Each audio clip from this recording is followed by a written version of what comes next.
우리 옆에 계신 우리 성도들과 한번 인사 한번 할까요? 우리 사랑하고 축복합니다. 네, 사랑하고 축복합니다. 지금은 사순절 기간입니다. 여러분 사순절 잘 보내고 계십니까? 우리가 사순절 기간을 보내고 있지만 실제로 성경에는 이 사순절이라는 기간이 없습니다. 그래서 이 사순절에 대해 이 교단별로 약간씩의 차이가 있습니다. 그런데 공통점이 있습니다. 이 공통점은 사순절은 말씀과 묵상으로 예수 그리스도의 고난과 또 죽음, 또 부활의 의미를 기억해서 우리의 신앙을 점검하고 우리의 신앙을 성찰함에 그 의미가 있습니다. 그래서 사순절의 중심은 자기 성찰과 고난과 이 절제입니다. 그래서 내 믿음을 십자가에 예수 그리스도께 맞추어서 내 영적인 생산성을 위해서 이 보링하는 것입니다. 이 보링이라는 것은 구멍을 뚫는다라는 의미입니다. 그래서 이 보링을 엔진에 사용하게 되면 엔진에 구멍을 뚫는다라는 이런 의미가 있습니다. 이 자동차는 오랜 시간 동안 주행을 하다 보면 이 피스톤이 마모되고 또 링도 마모되고 여러 부품들이 마모가 되어서 원래 사이즈보다 작아지거나 또 이렇게 혹은 커집니다. 이럴 때 엔진을 내려서 보링을 하게 됩니다. 마모된 엔진을 원래의 엔진의 사이즈로 다시 복원해 주는 것이 바로 엔진 보링이라는 겁니다. 이 닭은 초란을 시작으로 약 1년 정도가 지나면 그때부터는 하루에 약 3, 4일에 알을 하나씩 낳습니다. 그때는 이제 사료값도 되지 않죠. 그래서 그때는 이제 폐닭이 되는 것입니다. 이 폐닭은 노개와는 다르죠. 노개는 늙은 닭이지만 이 폐닭은 알을 낳는데 이 더딘 닭입니다. 매일 하루씩 낳던 닭이 이제는 3, 4일에 하나씩 나니 이게 이제 이 폐닭이 되는 것이죠. 이 양계장의 닭들은 이게 아침인지 저녁인지 알 수가 없습니다. 그래서 이 밀실 사역 또 계속되는 조명으로 이 강제로 산란을 유도하기 때문에 이 산란 능력이 빠르게 이게 멀어 떨어진다고 합니다. 그런데 이런 폐닭들, 즉 3, 4일에 달걀을 하나씩 낳는 이 폐닭들도 안정적 환경만 제공하면 이 산란 능력이 다시 회복이 된다고 합니다. 강문호 목사님의 글을 보니 이 폐닭도 10일 동안 완전히 금식을 시키면 이 체질이 변화되어서 약 3개월 동안은 하루에 1개씩의 알을 낳는다고 합니다. 그래서 폐닭 지전의 닭이 알을 낳기 위해 금식하는 것을 일종의 이 보링이다라고 이렇게 이야기를 합니다. 이 사순절은 우리의 영혼과 우리의 육체를 보링하는 기간입니다. 그래서 경건한 믿음으로 바르게 정리하고 또 정돈하는 기간이 이 40일의 사순절의 기간입니다. 이 솔개라는 새는 70년을 사는 장수새입니다. 사람이 70년을 살려면 어떨까요? 병원도 많이 가야 되겠죠. 병원도 가고 또 약국을 얼마나 가겠습니까? 그런데 이 솔개는 병원도 약국도 없이 70년을 살아갑니다. 만약에 솔개가 병원을 가고 약국을 간다면 아마 이 솔개는 100년도 더 장수할 겁니다. 그런데 이 70년 중에 40년쯤에 고비가 옵니다. 이 고비를 넘기면 70년을 사는 것이고 이 고비를 넘기지 못하면 40년을 살다가 이 죽는 겁니다. 그런데 솔개는 이 본능적으로 일을 합니다. 야, 나에게 지금 고비가 오는구나. 이 고비를 잘 넘기면 내가 70까지 살고 그러지 못하면 내가 죽는다는 것을 압니다. 여러분 40년을 살면 이 발톱이 얼마나 무뎌지겠습니까? 그러면 6개월 동안 이 솔개는 고통스러운 훈련을 합니다. 이 부리로 바위를 자꾸만 쪼아댑니다. 피눈물 나는 노력을 하죠. 피도 날 것이고 얼마나 괴롭겠습니까? 그리고 그걸로 발톱과 깃털을 뽑아냅니다. 자기 수술을 하는 것이죠. 이를 환골탈태다라고 합니다. 여러분 환골탈태를 하면 이 얼마나 힘이 들겠습니까? 초대교회 성도들은 이 사순절 기간을 스스로 정하여서 환골탈태를 힘썼던 것입니다. 즉 자신의 믿음, 정말 묻어졌던 자신의 믿음, 무뎌졌던 내 신앙생활을 이 사순절 기간이라는 기간을 만들어서 다시 한번 환골탈태를 힘썼던 것입니다. 그래서 이 기간을 지내고 다시 한번 하나님 앞에 온전한 모습으로 서기 위해 이 기간을 스스로 만들었던 것이죠. 여러분, 사순절의 중심이 무엇일까요? 스스로 괴롭힘도 아닙니다. 절제나 묵상, 그리고 영적인 다이어트도 아닙니다. 나의 믿음을 강화시키는 것, 이것 또한 사순절의 중심은 아닙니다. 이것은 수단입니다. 사순절의 진정한 중심은 오직 예수 그리스도이십니다. 그래서 십자가에 달려서 고난받으셨다가 지고 죽으셨다가 3일 만에 부활하신 주님의 고난과 영광을 생각하는 것입니다. 오직 예수만을 내 중심에 모시고 살아가는 기간이 바로 이 사순절입니다. 이 3,000명 정도 모이는 이 중대형 교회에 젊은 목사님이 부임을 했습니다. 한 성도가 오더니 이렇게 말합니다. 목사님, 3,000명의 비유 맞추시려면 정말 힘드실 겁니다. 이렇게 말을 합니다. 그래서 이 젊은 목사가 이렇게 말하죠. 저는 3,000명 비유 맞추려면 저는 못 살 겁니다. 저는 오직 예수님의 비유만 맞추려 합니다. 오직 예수. 이게 바로 사순절의 이 신앙입니다. 우리 모두 사순절을 지내고 있지만 이 사순절 기간 동안 우리 모두 오직 예수만 생각하는 그런 기간이 꼭 될 수 있기를 바랍니다. 유대인의 지혜서인 탈무드를 보면 그 사람을 알 수 있는 세 가지의 방법이 있습니다. 첫째는 키오소, 즉 돈주머니입니다. 사람들은 너무나 돈을 좋아하고 사랑하기 때문에 그 사람에게 많은 돈을 주어봐서 그 돈을 어떻게 쓰는가를 보면 그 사람의 사람됨을 알 수 있다라는 겁니다. 둘째는 코소, 즉 술잔입니다. 술은 적당히 마시는 게 좋다라고 사람은 말을 하지만 이 술이 그렇게 되지 않습니다. 정작 술에 인생이 좌지우지 되는 사람들이 너무나도 많습니다. 수많은 사건과 사고들이 이 술 때문에 발생을 하죠. 심지어 술로 인생을 망치는 사람들도 있습니다. 그런데 인생이 술로 망친다는 것을 알면서도 사람들은 술을 가까이 하기 때문에 결코 현명한 사람이 아니죠. 그래서 이 술을 대하는 태도를 보면 그 사람을 알 수 있다라는 것입니다. 셋째는 카소, 즉 분노입니다. 살다 보면 치밀어 오르는 분노가 있죠. 그런데 이런 상황에서 예의를 지키고 상대를 배려하는지 아니면 앞뒤 상관없이 정말 홧김에 하고 싶은 대로 다 하는지를 보면 그 사람의 사람됨을 알 수가 있다라는 것입니다. 우리는 이것을 보면서 우리의 모습을 생각해 봅니다. 우리는 어떠한 삶을 살고 있습니까? 우리가 구원받은 성도라고 해서 우리가 완벽할 수는 없지만 그래도 세상을 살아가는 마음이 하나님을 사랑하는 마음보다 더 커서는 절대로 안 됩니다.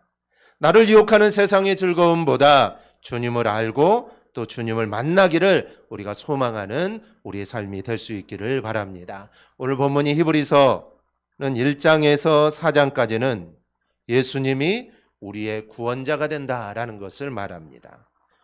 우리의 구원자이신 예수 그리스도, 그분은 그 누구보다 우월하신 분임을 이야기합니다. 그래서 1장 4절에서는 예수님은 그 어떤 선지자나 천사보다 우월한 존재이다 라고 말을 합니다. 또 3장 3절에서는 위대한 선지자인 이 모세보다 우월하다라는 것이죠. 바로 그분이 예수 그리스도다라는 것입니다.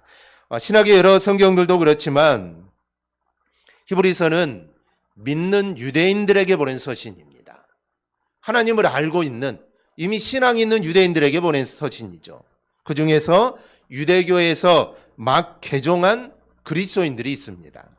이들에게 히브리서는 예수님이 어떤 분인가라는 것을 설명하는데 예수님은 유대인들이 대단하게 생각하는 천사보다 더 우월하다는 것이죠. 그리고 유대교에서 유대교의 교주처럼 생각하는 사람이 있습니다. 그가 바로 이 모세죠. 모세는 유대교에서 교주와 같은 사람입니다. 만약에 그의 시신이 있었다면 아마 그 시신은 추앙을 받았을 것이죠. 그 모세보다도 우월하신 분이 바로 예수님이라는 것입니다. 그러면서 너희가 그 예수님이 어떤 분인지 생각해 보라는 것이죠. 그리고 그 예수님이 어떤 분인지 묵상하라는 것입니다. 그래서 그 예수님을 너희가 믿으며 살아라라는 것이 말씀입니다. 우리도 마찬가지입니다. 오늘 히브리서 기사는 오늘 우리에게도 동일한 메시지를 전해줍니다. 그런데 나 자신을 보면 정말 오늘 말씀은 예수를 생각하라, 오직 예수만을 생각하라고 하지만 우리는 예수를 생각하는 것이 아니라 우리는 늘 다른 것들을 생각합니다.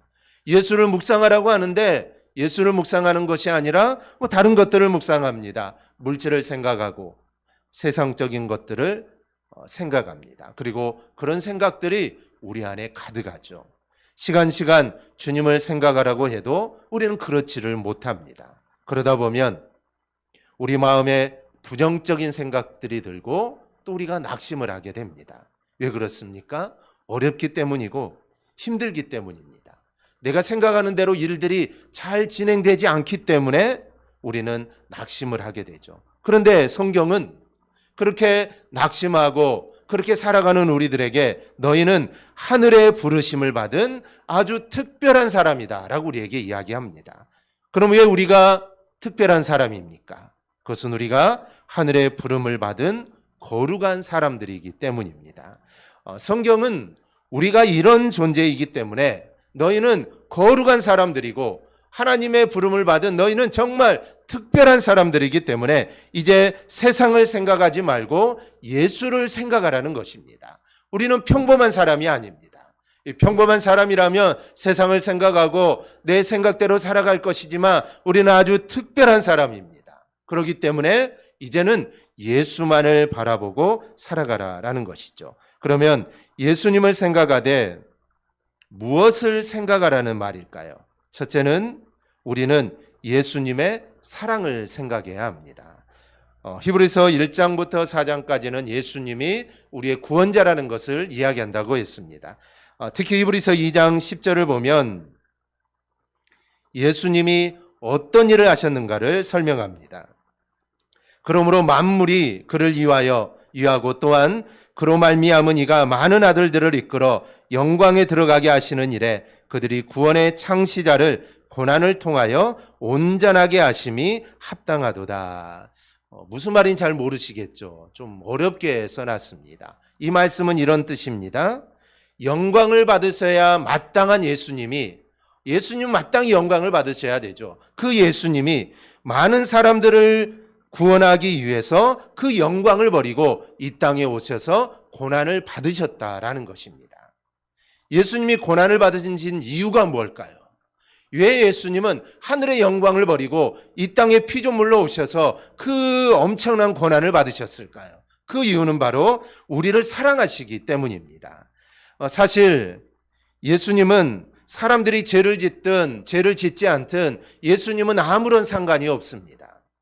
사람들이 죄를 지었다고 해서 예수님이 예수님 아닌 것도 아니고 받을 영광을 못 받는 것도 아닙니다. 그런데 예수님이 그 고난을 자처하시고 이 땅에 오신 것은 바로 우리를 너무나도 사랑하시기 때문입니다. 그래서 요한일서 4장 8절은 하나님은 사랑이다라고 우리에게 이야기를 합니다. 그리고 그 사랑의 방법을 10절에서 이렇게 말씀합니다. 우리 10절 우리 함께 봉독하겠습니다. 사랑은 여기 있으니 우리가 하나님을 사랑한 것이 아니요 하나님이 우리를 사랑하사 우리 죄를 속하기 위하여 화목제물로 그 아들을 보내셨음이라. 아멘. 여러분, 이 사랑의 출발은 우리 인간에게 있지 않습니다. 사랑의 출발은 하나님에게 있습니다. 사랑하는 연인들을 보면 가끔 이런 우스개 이야기를 하죠. 내가 먼저 사랑했다는 겁니다.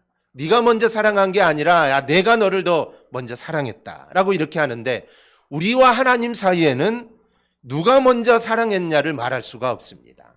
우리는 내가 먼저 하나님을 사랑했다고 하지만 그것은 그렇게 말할 수가 없는 것입니다. 왜냐하면 하나님이 먼저 우리를 사랑하셨기 때문입니다. 그리고 하나님을 향한 우리 인간의 사랑, 하나님이 나를 사랑해 주셨는데 하나님을 내가 사랑합니다라는 것은 인간을 향한 하나님의 사랑에 대한 지극히 작은 응답일 뿐입니다. 우리는 말로만 사랑한다고 하지 않습니까? 그런데 하나님은 그 사랑을 독생자 예수 그리스도를 이 땅에 보내주시고 그 독생자를 죽음에 내모심으로 우리를 사랑한다라고 말씀을 하셨습니다. 그런데 우리는 말로만 사랑을 하죠. 그래서 우리의 사랑은 어찌 보면 하나님의 사랑에 대한 작은 응답밖에 되지 않습니다. 그 하나님께서 우리를 사랑하셔서 예수님을 이 땅에 보내시고, 그리고 예수님께서도 우리를 너무 사랑하셔서 아버지가 가라고 해서 예수님이 안 간다고 하면 그만이지 않습니까? 그런데 예수님도 우리를 너무 사랑하셔서 이 땅에 오시고 십자가를 지신 겁니다. 십자가를 지신 예수님의 마음이 마가복음 14장 36절에서 이렇게 표현합니다. 아빠 아버지여, 아버지께는 모든 것이 가능하오니 이 잔을 내게서 옮기시옵소서. 그러나 나의 원대로 마시옵고 아버지의 원대로 하옵소서. 예수님은 아빠 아버지께, 아버지는 모든 것이 가능하오니 이 잔을 내게서 좀 지나가게 해달라고 기도하십니다. 그런데 중요한 것은 마지막이죠. 나의 원대로 마옵시고 아버지의 원대로 하옵소서. 내 뜻이 아니라 아버지의 뜻대로 해달라는 것입니다. 고통스러운 십자가의 공포, 이 얼마나 고통스럽고 얼마나 견디기 힘들겠습니까? 이 모든 것을 아신 주님은 하실 수만 있으며 그것을 피하고 싶으셨지만 죄인을 사랑하시는 예수님의 그 사랑이 아버지의 뜻대로 되기를 원한다는 기도로 바꾸셨던 것입니다. 주님께서는 이렇게 기도로 힘을 얻으셨는데, 그 주님께서 우리를 정말 사랑하셔서 우리에게 믿음의 도구를 하나 주셨는데, 그게 바로 이 기도입니다. 때로 우리는 기도를 하죠. 매일매일 기도합니다.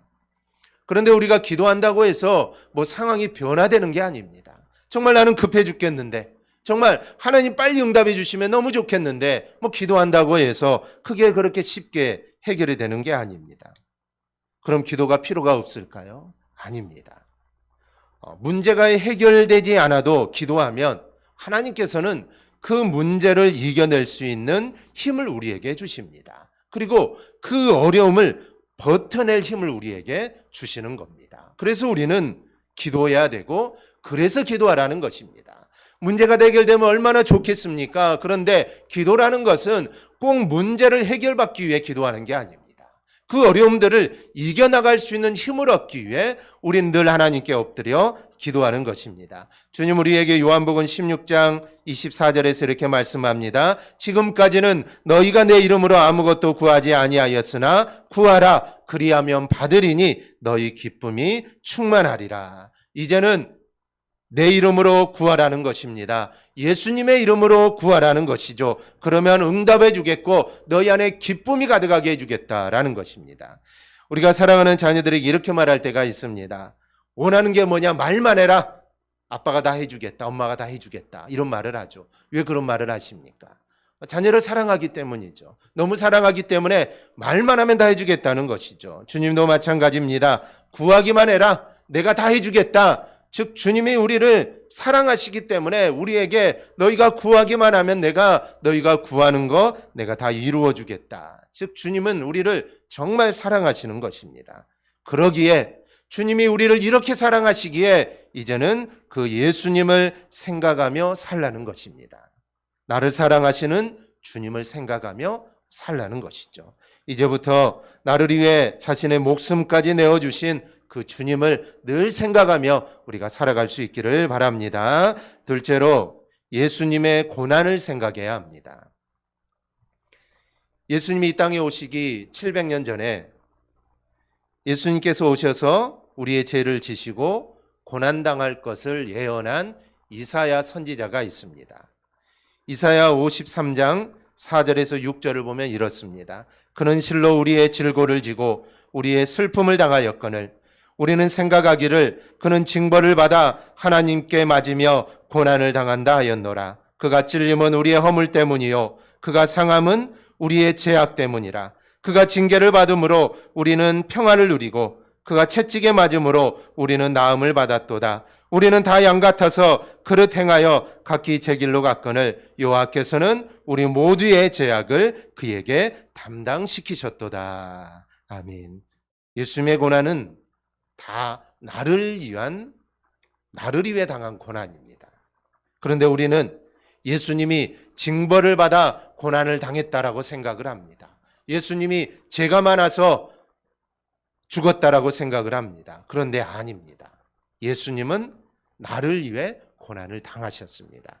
그런데 7절은 이렇게 말씀합니다. 그가 곤욕을 당하여 괴로울 때에도 그의 입을 열지 아니하였으며 마치 도수장으로 끌려가는 어린 양과 털 깎는 자 앞에서 잠잠한 양같이 그의 입을 열지 아니하였도다. 이스라엘에서 오랫동안 생활하고 실제로 이 짐승을 잡아 제사를 드린 것을 본 이 사람들을 이 말을 들어보면 이 소나 염소 같은 짐승들은 제사 드리러 잡으러 가면 발버둥을 친다고 합니다. 그런데 양이라는 동물은 그렇지 않는다고 합니다. 이 소나 염소가 발버둥을 치면서 죽음을 맞지만 이 양은 눈만 껌뻑껌뻑하면서 조용히 칼을 받는다고 합니다. 그리스도 역시 많은 고난을 당하고 또 죽음으로 몰려가고 있었지만 그 모든 것을 받아들이시고 주님은 잠잠하시고 침묵하셨습니다. 그런데 주님의 침묵은 주님이 힘이 없어서가 아닙니다. 주님은 변명할 수도 있습니다. 나는 억울하다. 나는 죄 지은 것이 없다. 주님은 변명할 수 있죠. 그리고 하늘의 12영을 불러서 자신들을 벌하는 자들을 다 진멸할 수도 있는 그런 능력이 주님에게는 있었습니다. 그런데도 주님은 침묵하셨다는 것이죠. 그리고 예수님은 우리를 위해 고난당하시고 십자가에 달려 죽으실 때 6시간 동안 고작 주님은 7마디만 하셨습니다. 얼마나 할 말이 많겠습니까? 그런데 주님은 침묵하셨다는 것이죠. 그리고 7마디만 하셨습니다. 그런데 우리는 얼마나 말이 많은지 모릅니다. 그것도 대부분 부정적인 말들이 참 많습니다. 하지만 사람의 생명을 살리는 놀라운 일을 하시는 주님은 침묵하셨습니다. 말이 없었다는 것이죠. 그런데 사람들은 조금만 일해놓고도 얼마나 말이 많은지 모릅니다. 자신을 드러내고 공치사를 하죠. 그런가 하면 한편 강도같이 부정적이고 남을 해하는 말들을 우리가 얼마나 많이 하는지 모릅니다. 히브리서 10장 23절에서 25절은 이렇게 말합니다. 또 약속하신 이는 미쁘시니 우리가 믿는 도리의 소망을 움직이지 말며 굳게 잡고 서로 돌아보아 사랑과 선행을 격려하며 모이기를 패하는 어떤 사람들의 습관과 같이 하지 말고 오직 권하여 그날이 가까움을 볼수록 더욱 그리하자. 우리는 말을 하지 않고 살 수 없습니다. 당연히 말을 해야 되죠. 그런데 주님은 어떤 말을 하라고 합니까? 주님은 함께 모였을 때 소망을 가지고 사랑과 격려의 말을 하라고 합니다. 주님도 세상에 계실 때 늘 그러셨습니다. 병자를 고치시고 힘든 사람을 위로하고 또 그들을 격려하셨습니다. 때로 주님을 위해 당하는 고난이 있다면 또 사람을 위해 당하는 고난이 있다면 우리는 기쁨으로 우리는 감당해야 합니다. 예수님이 이렇게 말씀합니다. 나로 말미암아 너희를 욕하고 박해하고 거짓으로 너희를 거슬려 모든 악한 말을 할 때에는 너희에게 복이 있나니 너희는 기뻐하고 즐거워하라. 하늘의 상이 큽니다. 라고 말을 합니다. 예수님으로 인해 우리가 고난을 당하고 우리가 욕을 먹는다면 우리는 기뻐해야 합니다. 왜냐하면 하늘의 상급이 쌓이고 있기 때문입니다. 우리 모두 주님의 고난을 생각하며 사순절 기간을 우리가 보낼 수 있기를 바랍니다. 셋째로 우리는 예수님과 동행을 생각해야 합니다. 오늘 본문 말씀은 우리가 하나님의 부름을 받은 거룩한 형제들이요 거룩한 자매라고 합니다. 우리가 하나님의 부름을 받은 거룩한 형제요 거룩한 자매라면 당연히 우리는 예수님과 동행해야 합니다. 창세기 5장 21절에서 24절을 보면 에녹이 하나님과 동행한 말씀이 나옵니다. 에녹은 65세에 무드셀라를 낳았고 무드셀라를 낳은 후 300년을 하나님과 동행하며 자녀들을 낳았으며 그는 365세를 살았더라. 에녹이 하나님과 동행하더니 하나님이 그를 데려가심으로 세상에 있지 아니하였더라. 에녹이 하나님과 동행한 이 사실을 말씀하면서 무드셀라를 낳은 후라는 말을 합니다. 무드셀라를 낳은 그 시점에 무언가가 있었다는 것을 우리는 추측할 수 있습니다. 그렇지 않으면 왜 무드셀라를 낳은 후에 그가 하나님과 동행했는가를 우리는 생각해 봐야 한다는 것이죠. 성경에는 그 이유를 말하지 않습니다. 그냥 단순히 무드셀라를 낳은 후에 하나님과 동행했다라고만 합니다. 그런데 그 이유를 우리가 추측할 수 있는 힌트가 무드셀라라는 이름에서 우리가 찾아볼 수 있습니다. 이 무드셀라라는 이름의 뜻은 창 던지는 사람이다라는 뜻입니다. 이 창을 던진다라는 의미는 나라와 나라 사이에서 전쟁을 선포하는 의미가 있습니다. 내가 상대방의 나라로 창을 던진다는 것은 전쟁을 하자는 것이죠. 그래서 창을 던진다는 것은 전쟁을 선포한다는 것이죠. 따라서 무드셀라가 창을 던지는 사람이라는 의미라면 무드셀라를 낳으면서 에녹은 세상을 향한 무서운 계시가 있었다라는 그 의미가 있습니다.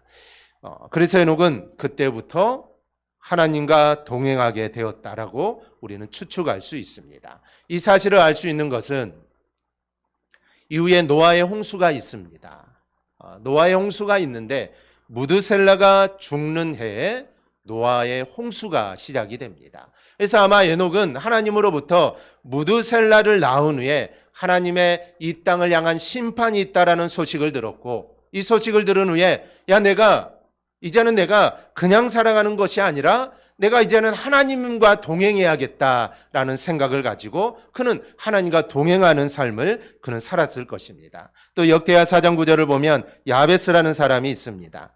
야베스는 그의 형제보다 귀중한 자라. 그의 어머니가 이름하여 이르되 야베스라 하였으니 이는 내가 수고로이 낳았다 함이었더라. 야베스의 이름의 뜻은 수고로움입니다.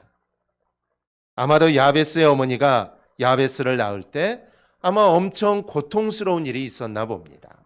야베스가 태어날 때 아주 특별한 일이 있었던 것처럼 또 에녹에게도 그런 특별한 일이 있었을 겁니다. 물론 그 일이 좋은 일이 아닐 수도 있습니다. 그런데 그들 모두는 거기에 지지 않고 하나님을 붙잡았습니다. 그래서 에녹은 평생 동안 하나님과 동행하는 사람이 되고 야베스는 그가 기도함으로 하나님의 복을 받는 사람이 되었던 것이죠. 그래서 이들 모두는 하나님과 동행함으로 복의 사람이 되었던 것입니다. 우리가 하나님과 동행을 말하면 다들 힘들다고 합니다. 먹고 살기도 힘든데 무슨 하나님과 동행이냐라고 말을 합니다. 그건 팔자 좋은 사람이나 하는 소리다라고 말을 합니다. 그러면 에녹이나 야베스가 그들은 팔자가 좋았을까요? 아닙니다. 그들 모두 정말 어려운 상황이었고 그들 모두 고난의 상황이었습니다. 하지만 그들은 그 고난의 순간 하나님을 붙잡았습니다. 우리 모두도 하나님을 우리는 붙잡아야 합니다. 우리가 코로나로 인해 힘이 듭니다. 사업이나 직장에 참 많은 어려움이 있었습니다. 그러나 이때가 우리가 하나님을 붙잡고 우리가 하나님과 동행해야 할 때입니다. 그래야 하나님이 길을 열어주시고 우리와 함께 하시는 것입니다. 그러니 우리는 어려울수록 정말 내 삶이 힘들면 힘들수록 더욱더 주님과 동행하는 그런 삶을 우리는 꼭 살아야 합니다. 오래전 러시아 연방 우주국이 집채만한 운석이 러시아의 한 지역으로 떨어질 거라는 이 소식을 전합니다. 그러자 그 지역 사람들이 이 충격과 공포에 떨게 됩니다. 그래서 앞다투어 피난을 가게 되죠. 그런데 한 청년이 지역 신문에 한 기고를 했는데 그게 큰 반향을 일으킵니다. 나는 운석이 우리 집에 떨어지면 좋겠다라는 그런 글이었습니다. 이유는 이렇습니다. 운석은 광대하고 신비한 우주의 한 조각이다. 그런 운석이 집으로 떨어진다면 우리 집은 우주와 지구를 연결하는 신비로운 통로가 될 것이다. 수많은 사람들이 이 통로를 보러 올 것이니 얼마나 좋을까라는 것입니다. 놀라운 상상을 한 청년이었죠. 이 청년의 엉뚱한 이 상상은 주민들의 공포를 이제 즐거운 기대로 바꾸어 놓습니다. 이제 사람들은 운석을 두려워하지 않습니다. 도리어 그 청년처럼 그 운석이 자기 집에 떨어지기를 바랐다라는 것이죠. 자연스럽게 소동은 가라앉게 되었고 마을에는 평화가 찾아옵니다. 이 발상의 전환이 지는 힘이 이렇게 크다는 것입니다. 우리도 살면서 많은 생각을 합니다. 많은 생각을 하죠. 세상적인 것을 생각하면 이 머리가 아픕니다. 문제를 생각하면 이 문제를 어떻게 해결할까 이 답답하기만 하죠. 그러나 이때 우리는 생각을 바꿔야 합니다. 나를 사랑하시는 예수님, 그리고 나를 위해 고난을 당하시는 예수님, 그리고 나와 동행하시기를 원하시는 그 예수님, 우리는 그 예수님을 우리는 생각해야 합니다. 그런 사람에게 주님께서 위로와 평안과 소망을 반드시 부어주실 줄 믿습니다. 그러니 우리 모두 예수님 생각하며 우리가 살아갈 수 있기를 바랍니다. 어려울수록 고난이 올수록 더욱더 예수님 생각하며 예수님 붙잡고 살아가기를 바랍니다. 그러면 그 예수님이 반드시 나에게 힘이 되어 주실 줄 믿습니다. 우리 모두 그 예수님만 생각하며 살아가기를 예수님의 이름으로 축복합니다. 아멘.